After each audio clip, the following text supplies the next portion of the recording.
Dare to Dream. Oh, welcome to my show, everybody. My show, Dare to Dream. And today we're doing a wonderful thing again. I have no clue.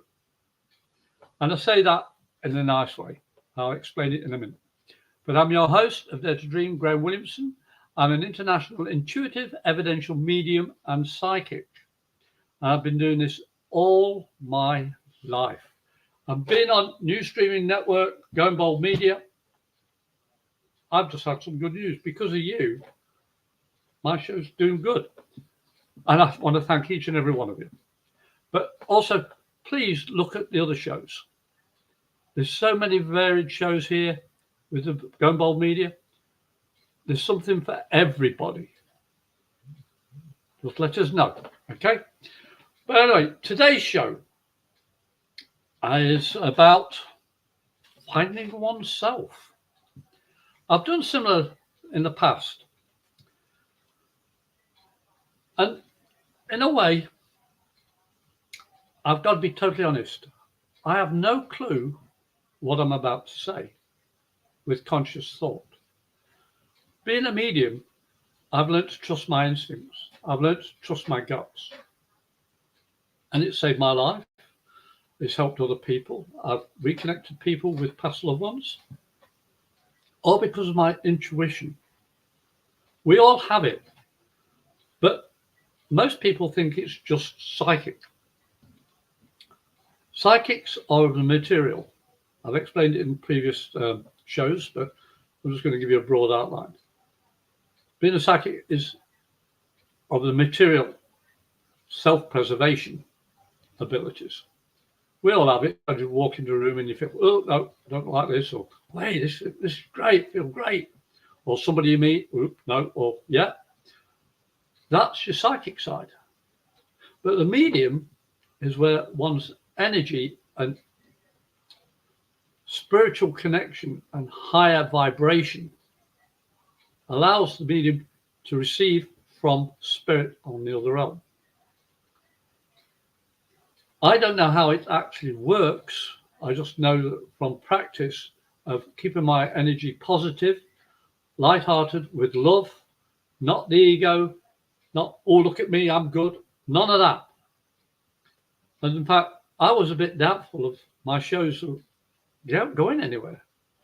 I went over to England recently to see one of my grandsons for the first time, and my daughter. I was hoping to see my son, but he had other plans. He was getting married quietly. But I'm proud of them both. But they both got sons.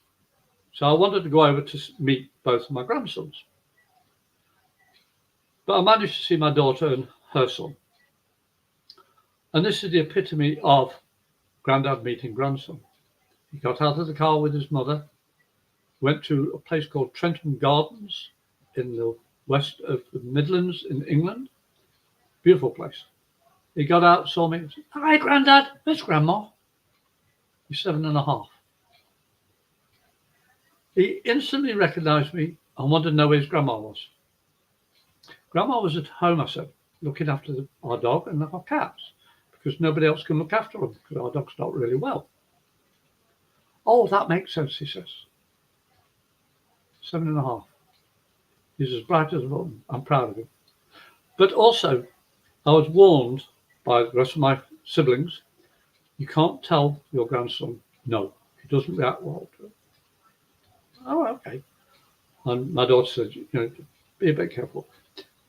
And I said, oh. But he started to do something. I said no and explained it in detail. Why not? In such a calm way. And he stopped what he was doing and looked at me and went, that makes sense, Grandad. I won't. No problem. You see, he knew where I was coming from. He could feel that I was not being angry. I wasn't controlling him. I was just giving him reason why not to do something. You see, we all have abilities, even grandchildren, children, peers, elders, whatever. We all have this connection, the energy that emanates from each and every living thing and non-living thing. That's another story. But you see, when you listen and you react to it from your heart, you don't think about it, you just react. And the quicker you react straight away from your heart, the more accurate you become. A 7-year-old, 7.5-year-old, sorry, telling me he fully understood the ramifications. He's very, very intelligent. I think he's 21 in a 7.5-year-old body. I mean, he's going to be phenomenal when he gets older. He is now, but even more so. But I'm on about the abilities of the child that's not been hampered by, you can't do this with no reason. You can't do that with no reason. It's been explained by his mother and by people around him why he can't do things. When I was a child, I used to see fairies at the bottom of the garden and talk to them up until I was about 4. And then I went to school and told people about it, and they went, "Yeah, weird. That's no." And I was depressed. And I wanted a glass of water put in front of me by my grandmother and a candle behind it. Perception. I could see through the glass of the candle. Then I was moved 90 degrees to one side. And there's a glass of water, and there's a candle. The same things, but instead of being that way, they're now that way. I could see the candle through the glass of water. Everybody sees things different. We are individuals. If you follow exactly somebody else, you've lost yourself. You have abilities innate within your being, your spirit. The energy that emanates from you is controlled by your thoughts, by your actions. And literally, when you do this work with finding yourself, it becomes easier. You stop thinking, what if I could do it this way? What if I could do it that way? But if I shouldn't have done it this way. I should have. No. Stop it. There's a word I don't really like to use a lot, and that's the word try or trying. I'm going to try and do that. I'm going to try and do this. I used to try and write out what my shows were going to be and write everything that I was going to discuss. Lectures included. I do a lot of lectures. We're doing readings at events around Florida. And each time I stood up there to start reading the lecture, it was thrown out. Spirit stepped forward and off you go. They make more sense than I do. Because what I was doing is trusting them, trusting that connection I have with spirit. My psychic ability felt safe. I felt safe. I feel comfortable doing what I do with the people around me. In fact, one of the things I found out, I can't talk about spirit with a non-believer or an antagonistic person. I can't. I don't even breach the subject, even slightly. But I went into a shop the other day, and there was this lady feeling very dejected. She was sitting on a bench outside the store itself. And I went up to her and says, "Keep smiling, girl." I said, "You've got every day to live for." She says, "You don't know what I'm living through." I said, "I don't want to. But do you want to stay where you are? Or do you want to enjoy life again? It's your choice." And she stood up, looked at me, and gave me a big hug. She said, "Thank you, you're an angel." I'm not an angel, not in any shape or form. But that connection I had with that lady helped her find herself.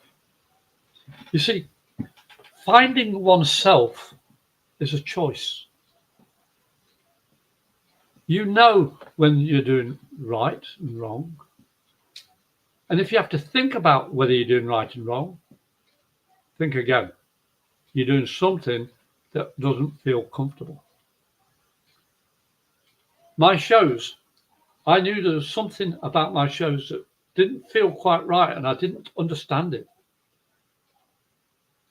And I was worried that my shows weren't going anywhere. But Cece, the creator of this fantastic media, told me the news. Then I understood what it was I was feeling. I was unsure of what I was feeling, and I questioned it. And Cece, unbeknown to her own abilities, told me. You see, we all have abilities if you trust yourself.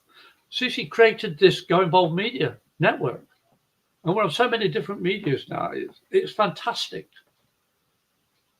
But she trusted herself. She found herself. It's not easy to face yourself with all the tribulations you come through. But don't think about the tribulations. Think about the fact they are past. They are behind you. If you've got something coming up ahead, look back and say, well, I survived all that. If I'd have told you I was going to do this, this, and this in 5 years' time, you'd go, no, I'm not going to do that.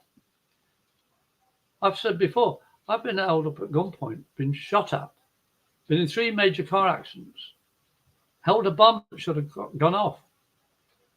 And my best friend took my warship at the start of the Falklands War and never came back. Why did those things happen to me? I don't understand why. But what I like to feel from my heart, which I know is correct, is that I've experienced things not many other people have. I've survived. I'm an alcoholic, but I haven't drank at all for 22 years. I choose not to anymore. I drink just water. 24/7, where I put juices in it, I make myself. I don't want artificial stuff in it. And because I've quit all the bad habits, I'm not perfect, I've still got some. So I should say most of my bad habits. I have found that my health has improved. I've found my energy is better. I found that I can work better as a medium. And that's what I'm here for, to teach proof, evidential. As a psychic, every one of us can raise our vibrations. But you truly have to find that inner you. And to do that, you've got to be honest with yourself. On a lot of my readings, people come up to me and have got emotional situations. And as soon as I sit down, I can feel their energies, the head whirling away. I can just feel it. They don't know what, as I said, just calm your mind down. How do you do that? It takes 1.5 minutes, I say. You just close your eyes and you keep them closed until I tell you to open them. And within about 10 seconds of closing their eyes, I say, what colour do you see? And they'll come out with a colour like orange, red, yellow, whatever it is. I said, remember what that colour means to you emotionally. Keep your eyes closed, but tell yourself, what does it mean to me? What triggered that colour? And as they're keeping their eyes closed and they're thinking about it, I said, do you see black? And most times they do. I said, well, concentrate on the black. Let the black envelop you. It's warm, it's safe, it's security, it's peace, it's harmony. Then breathe it in. And as I breathe it in, most people like this. And as I talk to them, I said, breathe it in more and more. It is everything that you need. It's knowledge. It's harmony. There's no up now, no down, no side, no nothing. It's just black. You're enveloped. This is knowledge. What you've been afraid of. Knowledge is all around you. It's within you. All you've got to do is open your eyes. And they look at me. And as I'm talking to them, the shoulders going down, as I'm breathing in this black. The reason why I say black, my friends, is because black is the store of knowledge. Because as soon as I come out of it, I said, okay, you've done that. Now, what do you see first when you look up at the sky at night? Most people say the stars. Some people say the blackness. No. I said, yeah. You cannot see the stars without the black. The black is the knowledge that holds the stars in place. And you can only see the stars when the light's on, when the eyes open. It's an analogy, it's not factual, but an analogy to help you understand. When you give knowledge from your heart, that's the light. People are afraid of looking into the dark because they don't know what it is that's in there. There's nothing that can harm you if you trust your heart. If you feel at peace within yourself. You know, I still get scared. I go through trauma. I go through anger, frustration. So every human emotion, we all go through it. But it's what triggers that emotion. And I look into it and say, why was I afraid of the dark? Because I was seeing too much. I was feeling too much. I was an empath. I'm intuitive. I was a medium. I could see fairies. I was getting all this input, and it's just too much for a child. And I was scared of the dark because I kept seeing things and feeling things. Now, with my grandchildren, my children, my stepchildren, people I know, I say, when you have a child that's afraid of the dark, ask them why. What is it they're seeing? What is it they're feeling? What is it they're hearing? Or even tasting, smelling, all the senses. I have a very good friend I've known for over 20 years. She's a manager in one of my stores that I frequent. And her son's saying, oh, I was talking to that mister that comes through the house every now and again. I'm not afraid of him anymore, Mum. Because the mother has said to him, is he saying anything nasty? No. Does he feel nice? Oh, yeah. She talks to him as an adult, a child adult, you know what I mean? And he's not afraid to say, can you leave me alone now because I need to sleep? Or I want to play. I'll just go away for a bit. If you want to come back, there's no problem. He tells the spirit energy what he truly wants from his heart. And as a child, he has no barrier. He just says what his heart feels. And 99.9% of the time, spirit listen. The reason why I say 99.9 is because whatever's been taught a child is the doubt of spirit being evil, negative, nasty. Because what somebody told them. And so it goes back in ancestry. I was fortunate to have a grandmother who was a medium, and my mother was a rescue medium. And five of us, I've got a stepsister as oldest, and the other three, we were taught the basics of mediumship. We did levitation, we did all this stuff. But my mother never controlled what we were doing, only gave us the guidelines for protection, purity, love, empathy. I'm the only one still doing it. They all have abilities, but they choose not to use it, which is fine by me. But it's enabled me to go to sleep at night. It's enabled me to find my inner peace. Because I know I'm not perfect, but I'm a spirit having a human experience. And I've had to live through all these episodes in my life to find out who I am. It's called self-enlightenment. And I'm not playing with those words. Because when you trust yourself and know yourself and can face yourself with all your faults, you find a peace inside yourself.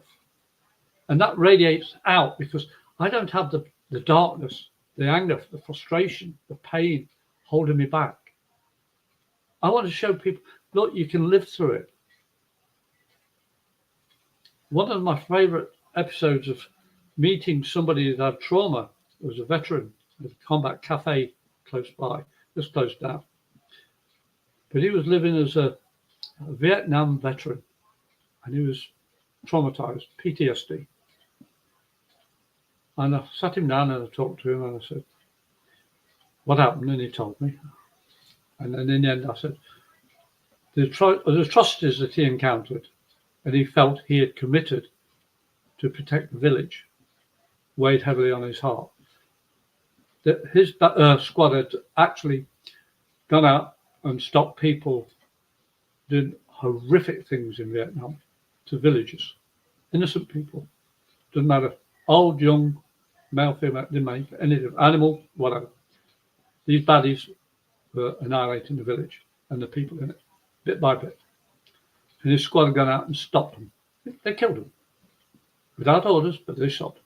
And he said, we committed all the sins. I said, well, hang on a minute. Let's take it a little bit further. Yeah, you did something illegal, but let's go further. Those people were killing people, maiming people, raping people, doing atrocities. Yeah? He said, yeah. Now, if you had not stopped those people, or your squad, stopped those people, they'd still be doing it. You saved countless lives, going through all that trauma and all that pain. And it was like a light came on. He said, I never thought of that. All these years since Vietnam, this is last year. I'm talking to this guy. He said, I never thought of that. I said, no, you see, what you did was wrong. Yes, it was wrong. And you shouldn't have done it. But if you hadn't have done it, those people, the village may have been completely wiped out the worst possible way. You saved countless lives. You and your team. And so what I suggest you do is take your hat off of Vietnam veteran and just have the hat veteran. Well, he went home, came back the following week with a lady, evidently his wife. And after someone come in through the door of the cafe, he pointed, and this lady came over and gave me a kiss on the cheek. And the biggest hug I've had in years. And she said, thank you. I've got my husband back. I said, what do you mean? Well, last week he came home from the cafe with his hat on. He took it off in the hallway. He's got a rack of hats, baseball hats. And all to do with the war and veterans and Vietnam and all that. And he took his veterans Vietnam hat off, combat. And he put it up on the peg, as high as he could, out of reach. And just got veteran. And he looked at me and he gave me a kiss and says, I'm sorry, darling. I'm not there anymore. And she thanked me for it. He found himself because of what I told him.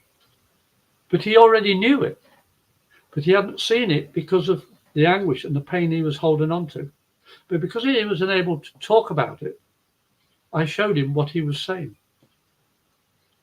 You see, to find yourself, you can't always do it on your own. And being psychic, a lot of people don't realize when they see somebody they don't like, it's because there's something inside yourself that you're picking up, that something's been reminded of yourself. You know, when somebody says something, you go, no, don't do that. You go, find out what triggered it, your reaction to their words, their situation. And 9 times out of 10, you just, okay, back off and walk away. But you've got to be honest about it. And that takes a lot of courage, my friends. And I love the title, homeofgoingboldmedia.com. Going bold, it used to be going solo, means not going alone. You've got me, myself, and I in yourself. Body, mind, and spirit. And I love working with all three together. I don't have the ego to say, oh, look at me, I'm better than you. I'm not better than anybody. I'm right down at the bottom. But being at the bottom, I can support people above me or aside of me. And I can help people. I can pull people up from behind me. I want people to be walking side by side, not in front of, not back of. If I need to protect somebody, I'll protect them. But I also want to protect myself. My honesty is from experience how much of a liar and a drunk I used to be. I used to wangle money to go out drinking, but I was a quiet drunk. I wasn't boisterous or nasty. When I had too much, I fell asleep. I'm not proud of that. But now I can look back and say to people when they say, oh, you don't know what it's like to be a drunk. Really? How many beers did you have? When I tell them what I drank, they go, what? You never did. I said, that's my family. They still think I'm a drunk. But I haven't touched a drop since January the 1st, 00.01, New Year's Day of 2002 was last drop of alcohol in my mouth, which I spat out. I am proud that I can turn around and say, I'm still an alcoholic, but I haven't touched a drop since. I found my true self, which I think I should have made. Spirit gave me the title, so I'm just adding a bit on. But going bold is about being true to yourself. Finding yourself and saying, yes, I can do this. You see, none of us know how long we're going to be on this earth. It's a short time. What's 100 years in the cycle of this earth? There's trillions of us on this earth, or billions, whatever it is. There's a lot of people on this earth, and has been. And there's still going to be many more to be born. Our legacy in this world is about going bold. It's about going solo with compassion for other people, compassion for yourself. And you can only do that by finding yourself. You see, in relationships with other people, relationships only work if you're honest, or it's antagonistic, or it's anger, or it's danger. If you put yourself in a position, but you've got a choice. It's not always an easy one. It's a painful one sometimes. I've been there. I've been married twice before. But they taught me, the two previous wives taught me how I don't want to be with them or myself. I'm not proud of my failures, but I accept them. And when I met my wife now for over 22 years, in June of 2001, after doing a reading in the room, we talk every single day we can. There's no barrier. And I've got to be honest, my siblings thought that my wife has control over me. She doesn't. We made a promise to each other. If you don't love me, I love you that much, I will let you go if you want to. Think about it. That's powerful words. My wife and I have no barrier because we've seen what it can do to relationships. There's upon the term personal space, and you've got to accept, I've got some things I don't want to show you. No. I don't want to hide a dang thing from my wife. Excuse the words. I don't. So I don't. I have no need to. She knows if I'm starting to think about telling her something that wasn't quite 100% open. She just looks at me. And most married men or guys that have been in a relationship that's serious know the look. Hang on. I'm going to grab something. 1 second.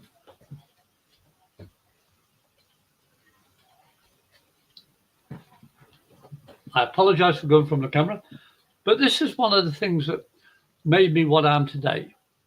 My mum and dad used to say a comment to each other.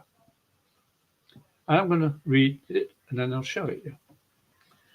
It is, the opinions expressed by the husband of this house are not necessarily those of the management. And it's a figurine of two old people on a bench. Oops.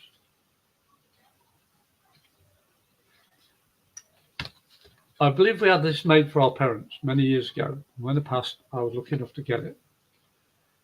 But the management in my house is equality. Because we both found ourselves. We both know what makes us happy. And it's equality. That's what it is. We found that by being honest with each other all the time, we still have some disagreements, but that's not long at all. And we always have a laugh at night, because I always make my wife laugh. Because if you can start the day with a laugh and finish the day with a laugh, everything in the middle can be worked out. But you have to find yourself to do that. You have to be honest with yourself. Our past is there to help us be who we are today. And if you have understood any of what I've said, enjoying today makes for a better tomorrow. And it's not a storyline, it's not hypothetical. I enjoy my life so much, I'm working harder now than I ever did. I didn't know I would be going to England a couple of weeks back, but I did and came back, and I had a blast of a time. Everything worked out perfectly because of my brother. I stayed at his place and he drove me around, and I paid for bits and pieces, he paid for stuff, and I got to see all my siblings, grandson, and places I grew up as a child. Because my past is important. I don't live in the past. I accept the past and what it gave me, the happy memories and the sad ones. And one of the places I went to was a place called Elvaston Castle, Elvaston. It's in Derbyshire. And it's a very old building. It was a castle at one stage, but it had stables in it that were still current in the 60s and 70s when I was a child. And we used to cycle from where we lived, Aston, to Elvaston, about a mile and a half on bicycles or walking to the stables and get rides if we mucked out the stables. And one of the horses was called Pony was called Fury. I was the only one that could ride him. He was a cantankerous little thing. I'd ride him and he'd stroll along and stop and buck me into a bed of nettles. Every time. I always wore shirts because England's a bit chilly. That's what I remember anyway. But then one day I went up to the pony and I said, "Look, Fury, this has got to stop because I'm getting really bad rashes from these nettles." So I got on him and rode again. And he saw the bed of nettles. It was honest to God. The pony looked behind at me, looked at the nettles, looked behind again, and walked past. Only to buck me into a pond right next to the nettle patch. And I really felt him laughing. I forgot to say, "Don't buck me at all." I said, "Don't buck me into the nettles." And he never did after that. But you see, the memories I have, even though it was painful, landing in a bed of nettles is painful, folks. But landing in the water was the epitome of this pony's good humor. You see, I can laugh even at the pain now because the horse was only doing, or the pony was only doing what made him enjoy life. And I've come to respect horses and animals even more since then. I'm not a horse rider. I'd like to do it, but I've still got a bit of trepidation because horses are a bit bigger than ponies. But you see, I accept my fears and understand why I have fears. I'm afraid of black dogs because I was dragged off a bicycle when I was a wee child in central England and dragged by 2 black Labradors. They didn't hurt me, but they dragged me along the road. So I can't walk near black dogs when I've got a dog myself because I feel an attack.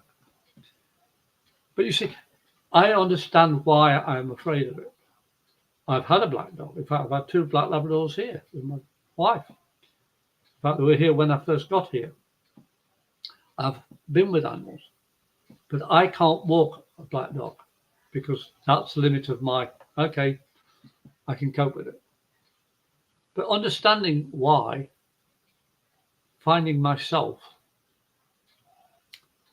I was too young to understand what those dogs were really doing. They weren't hurting me. They didn't touch me. They held onto my little pants or jeans in England and just dragged me along the road because I was invading their space and they didn't want me to be there. You see, everybody's got a limitation. Everybody's got an area that they don't want anybody to touch. But think about why that area is, no, nobody else can come in there. That's private. Why are you hiding your real self? Because if you've got something so private nobody else can see or touch, you're hiding yourself, the real you. And if you can't share it, think about why you can't hide, why you're hiding it. To find oneself, you've got to be honest with yourself and say the truth of yourself. I'm a retired Navy person. I did 14.5 years in the Royal Navy, 71 to 86. And I did things, and I've seen things, the typical sailor things, but I never treated anybody with disrespect. I never two-timed. I never cheated. And I saw so many of my peers, married people, going off with wrong.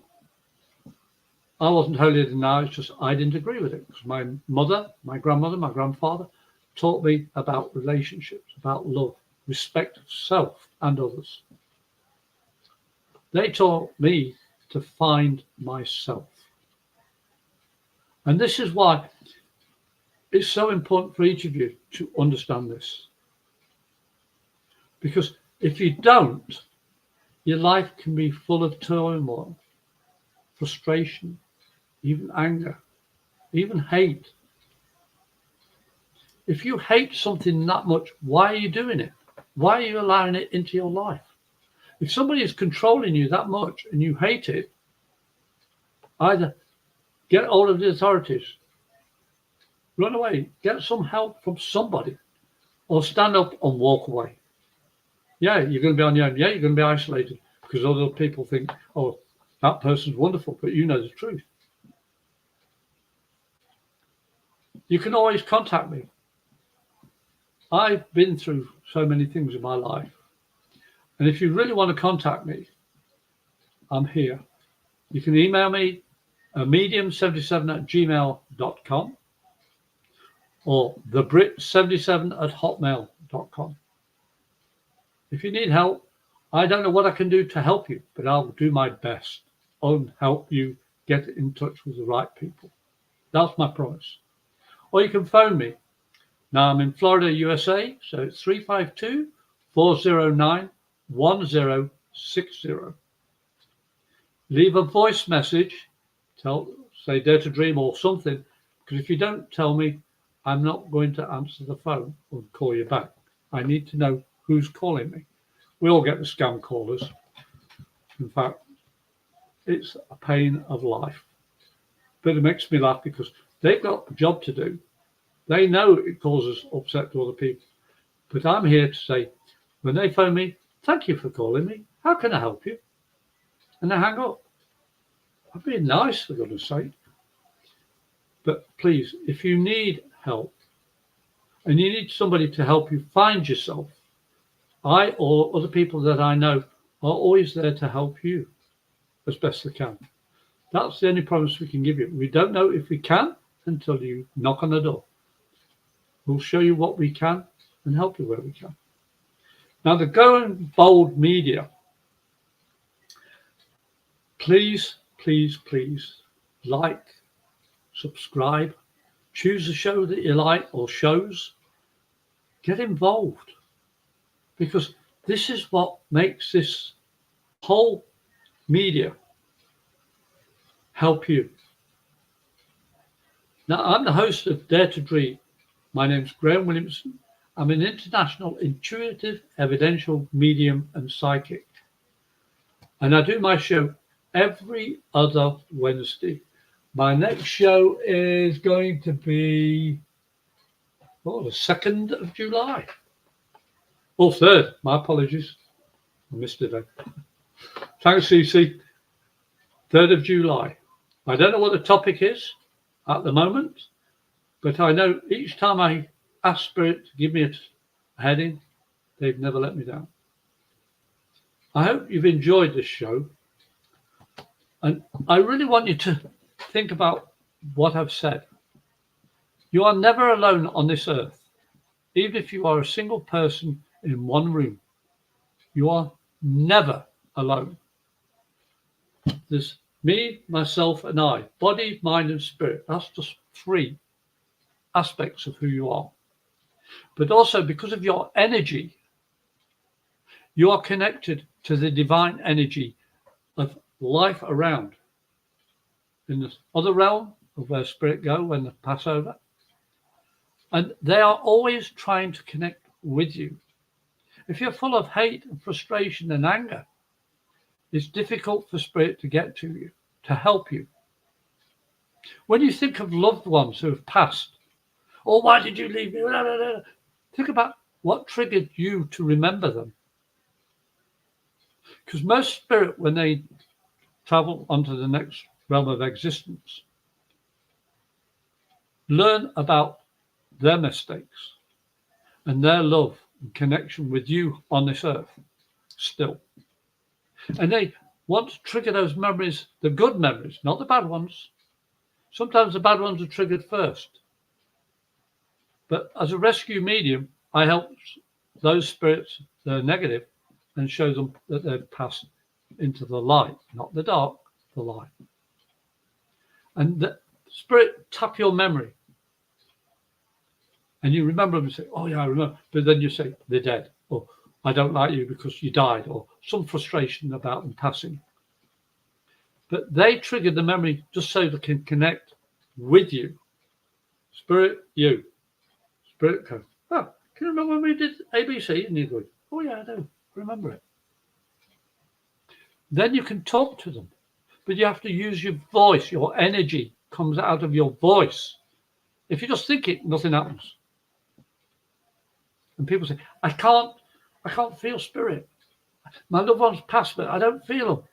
But I keep on thinking about them. Well, they can't get through because you're not saying what you're feeling from your heart. To find oneself and be honest with oneself opens that energy up, and spirit can get through to you a little bit easier. If you're willing to listen, if you're willing to be honest, if you're willing to be true to yourself and them. I had a friend, quick one before we finish, who was an artist, a psychic artist. I sat at her chair while she started just doing a drawing of whatever she picked up. She never asked anything about anybody, just how I was doing and all this. Total meandering around and talking away. And she drew a perfect picture of my grandfather. In the position of his head, collar, the position of his collar. Everything about the picture matched a photograph I've got of the same person. And I could put her drawing over the top of the picture. Matched perfectly. And you see, when you're open to what you feel, and you can voice it, or draw it, or feel it, or show some sign of connection, by speaking about it, you can draw many pictures of loved ones that have passed. And of yourself. You find yourself, you can evolve. Your abilities will increase if you so wish. You don't have to be a medium, you don't have to be psychic as such. Everybody is a psychic, but whether you use your gift makes it better. And I hope what I've said today will help you.